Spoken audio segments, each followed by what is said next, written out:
BJP MP Rahul Sinha has credited the Election Commission's clean and transparent election process in West Bengal for safeguarding the people's mandate. Speaking on the Special Intensive Revision or SIR process, he said that the process alone cannot be seen in isolation, adding that fair polling and transparent counting ensured that votes were not stolen and reflected the true will of the people. Let's in fact listen into this statement as well.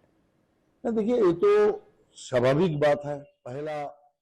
जो ministry का meeting वो cabinet का meeting होगा और देखिए challenge हमारा सामने है, बहुत जल्द पश्चिम बंगाल को फिर खड़ा होना है, चुनाव बंगला बनाने का और अग्रसर होना है। इसलिए समय गंवाने का कोई बात नहीं, हम सबको मिलके एक काम को आगे बढ़ाना है और मुख्यमंत्री शुभेंदु अधिकारी जी ने वो काम करने के लिए वो माहिर है और इसीलिए उनका अभिज्ञता भी है। वो जरूर इस विषय पे जल्द कदम उठा के सबको लेके अच्छा एक सरकार जो पश्चिम बंगाल का जनता आशा करते है ऐसा सरकार को बंगाल का जनता का सामने प्रस्तुत करेंगे, जो काम करके बंगाल को आगे बढ़ाएंगे। देखिए, ये तो स्वाभाविक बात है। पहला जो मिनिस्ट्री का मीटिंग वो कैबिनेट का मीटिंग होगा।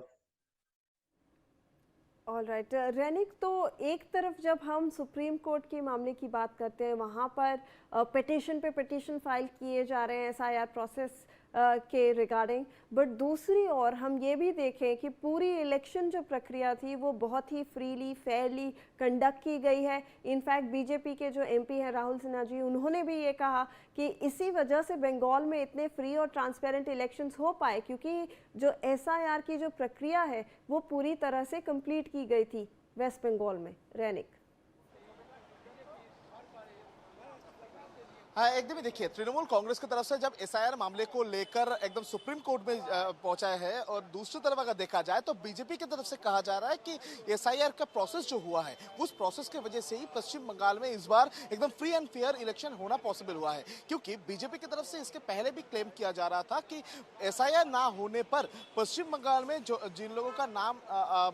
जो फेक वोटर्स है वो फेक वोटर्स एक्टिव रहता था, दूसरी तरफ जिन लोगों का मौत हो चुका था उनका नाम को इस्तेमाल करके भी उनका वोट भी पड़ जाता था। तो SIR का प्रोसेस हो जाने के बाद बीजेपी का क्लेम है कि जो फ्री एंड फेयर इलेक्शन और एकदम जिस तरीके से जिन लोगों का वोट देना नहीं चाहिए था वो